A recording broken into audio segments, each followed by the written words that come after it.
আমরা যখন হেলিকপ্টারে আসছিলাম, তার উপরে আকাশে হাওয়া চলছে, মনে হচ্ছে ঝরঝর করতে করতে করতে করতে এই হিট ওয়েভে আমাদের আসা যাওয়া করতে হচ্ছে।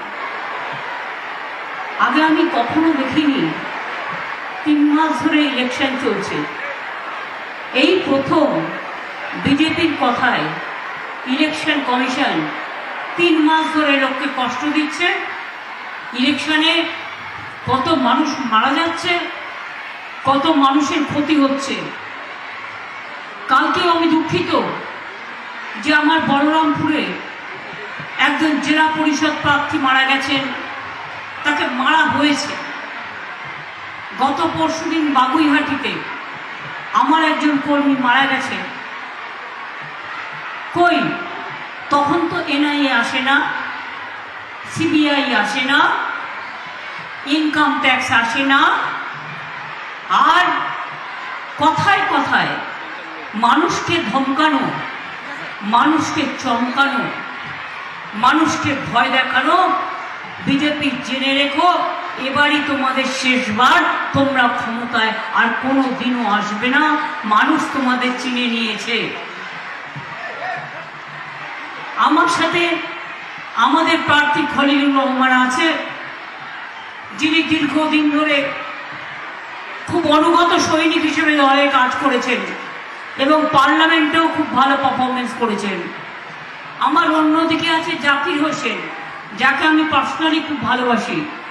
আকরুজ্জামান আছে, আশিস মারুত আছে, যার মার্জিত, যার কনস্টিটুয়েন্সি, রুবিয়া সুলতানা, কানাই চন্দ্র মণ্ডল, আমিরুল ইসলাম, মনিরুল ইসলাম, ইমানি বিশ্বাস, মোহাম্মদ আলী, বাইরন বিশ্বাস সহ অনেক ভাই বোনেরা আমার, গোকুল ঘোষ, অনেকে সহ এখানে আছেন। অনেকক্ষণ ধরে আপনারা নিশ্চয়ই বক্তৃতা শুনছেন। এই জঙ্গিপুর অঞ্চলের জন্য, মুর্শিদাবাদের জন্য আমাদের সরকার কি করেছে ইতিমধ্যেই আপনারা নিশ্চয়ই শুনেছেন। আমি আর বারবার বলতে চাই না, এটা বিধানসভার ইলেকশন নয়, এটা লোকসভার ইলেকশন। দিল্লিতে বিজেপি সরকারকে হাঁটাতে হবে, তার ইলেকশন। মুর্শিদাবাদে মনে রাখবেন, হাজারদুয়ারি থেকে শুরু করে, কাটরা মসজিদ থেকে শুরু করে, মুর্শিদ কুলিখা সমদ্বীপ থেকে শুরু করে, মুর্শিদাবাদ সিল্ক অত্যন্ত বিখ্যাত। মুর্শিদাবাদে অনেক মানুষ জন্মগ্রহণ করেছেন। রেলমন্ত্রী থাকাকালীন আমি শুধু মনে করিয়ে দিচ্ছি, আমি Kolkata Lalgola Hazarduari express, Howrah Azimganj express via Sagardighi চালু করেছিলাম। এছাড়াও কৃষ্ণনগর বহরমপুর নতুন line, Krishnanagar Lalgola double line, Lalgola Jiaganj double line, Nalhati Sagardighi double line, এগুলো আমার সময় করা। আমি অনেক দিন ধরে মুর্শিদাবাদে কাজ করি। আপনারা জানেন এখানে সুতি, ধুলিয়ান, গঙ্গার ভাঙন একটা বড় সমস্যা। এটা দিল্লির কাজ, কিন্তু দিল্লি সব বন্ধ করে দিয়েছে, টাকা পয়সা দিচ্ছে না। তা সত্ত্বেও আমরা 250 কোটি টাকা অলরেডি বরাদ্দ করেছি এইসব এলাকায় কাজ করবার জন্য। এছাড়াও কান্দি এবং কান্দির যে মাস্টার প্ল্যান, সেই মাস্টার প্ল্যানও আমরা কমপ্লিট করে দিয়েছি। এতে মানুষের লাভ হবে, মুর্শিদাবাদ জেলার, বহরমপুর জেলার, এবং এই খুব অনেক কিছু লাভ হবে। ওটা 440 কোটি টাকা কান্দি মাস্টার প্ল্যান, 10 লক্ষ মানুষ উপকৃত হবে। মুর্শিদাবাদে অনেক মানুষ বিড়ি শিল্পের সঙ্গে যুক্ত, তাদের জন্য সামাজিক সুরক্ষা স্কিম করেছি আমরা। তাদের প্রিমিয়াম রাজ্য সরকার জমা দেয়, আপনাদের কোনো পয়সা জমা দিতে হয় না। এর ফলে প্রভিডেন্ট ফান্ড, চিকিৎসার জন্য আর্থিক সাহায্য, ছেলে মেয়েদের পড়াশোনার জন্য আর্থিক সাহায্য, মৃত্যু বা অক্ষম হলে আর্থিক সাহায্য করা হয়। মুর্শিদাবাদের আর 1-1.5 বছরের মধ্যে মুর্শিদাবাদ জেলায় আমরা 5,75,000 বাড়িতে আমরা কিন্তু পানীয় জল পৌঁছে দেব। মুর্শিদাবাদ মেডিকেল কলেজ হাসপাতাল দমকল, জঙ্গিপুর ও সাগরদিঘি সুপার স্পেশালিটি হাসপাতাল, মুর্শিদাবাদ বিশ্ববিদ্যালয়, আলিগড় বিশ্ববিদ্যালয়, Domkal girls college, Raninagar GD college, Bhagabangola PTTI, 13টি পলিটেকনিক, 7টি আইআইটি, এগুলো কিন্তু আমাদের সরকার করেছে। বহরমপুরে ইন্ডাস্ট্রিয়াল এস্টেট হচ্ছে, জঙ্গিপুরে পুলিশ জেলা হয়েছে, বহরমপুরে মহিলা পুলিশ স্টেশন হয়েছে, সাগরপাড়া থানা, শক্তিপুর থানা এবং সাইবার ক্রাইম থানা হয়েছে।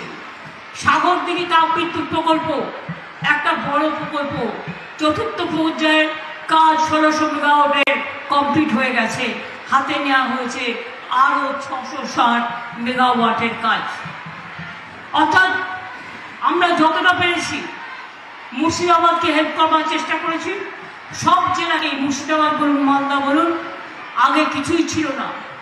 এমনকি আপনাদের আম হয়, আমের বাগান আছে, সেই আম যাতে নষ্ট না হয়ে যায় তার জন্য হট ওয়াটার ট্রিটমেন্ট প্ল্যানও মালদায় করা হয়েছে, যার সুযোগ মুর্শিদাবাদের লোকেরাও পান।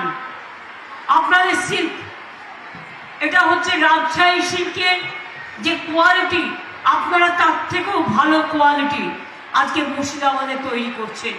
এবং আমি চাইবো আগামী দিন আপনাদের এই সিল্ক আরও বিখ্যাত হোক, যাতে আপনারা পৃথিবীতে নাম্বার 1 হয়ে যান সেই আপনার কাপড় মানে তৈরি করতে।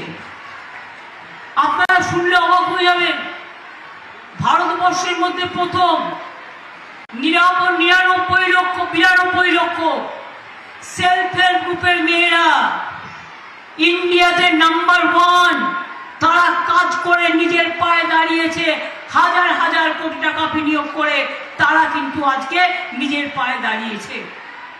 আগামী দিন আমরা সেলফ হেল্প গ্রুপের মেয়েরা, ছেলেরা যাতে জিনিসপত্র বিক্রি করতে পারে, তাদের হাতের তৈরি, আপনাদের এখানে কাঁসার বাসন হয়, ডোকরা হয়, মাটির পুতুল হয়, শাড়ি হয়, অনেক কিছু হয়। আমরা চাইছি সব জেলায় জেলায় প্রথমে হেডকোয়ার্টারে একটা করে বড় বাজার তৈরি করে দেবো, যেখানে সেলফ হেল্প গ্রুপের ছেলেমেয়েরা তাদের জিনিসপত্র এনে বিক্রি করবে। তারপরে আস্তে আস্তে জেলা থেকে আমরা সাব ডিভিশনে যাব, জেলা কমপ্লিট হয়ে গেলে তারপরে আমরা ব্লকে যাব।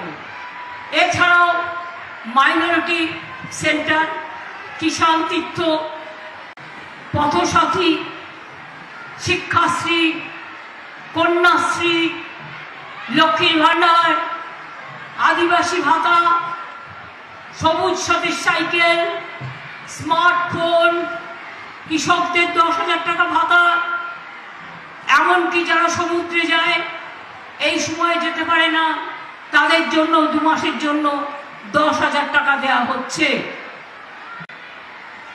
এমন কোনো জায়গা নেই যেখানে আমরা কাজ করিনি। আমি শুধু আপনাদের কাছে একটা কথা বলতে এসেছি, আপনারা কি চান দেশের সংবিধানটা ভেঙে যাক? আপনারা কি চান, আমার কয়েকটা কথা, দেশটা বিক্রি হয়ে যাক? আপনারা কি চান মা বোনের সম্মান বিক্রি হয়ে যাক?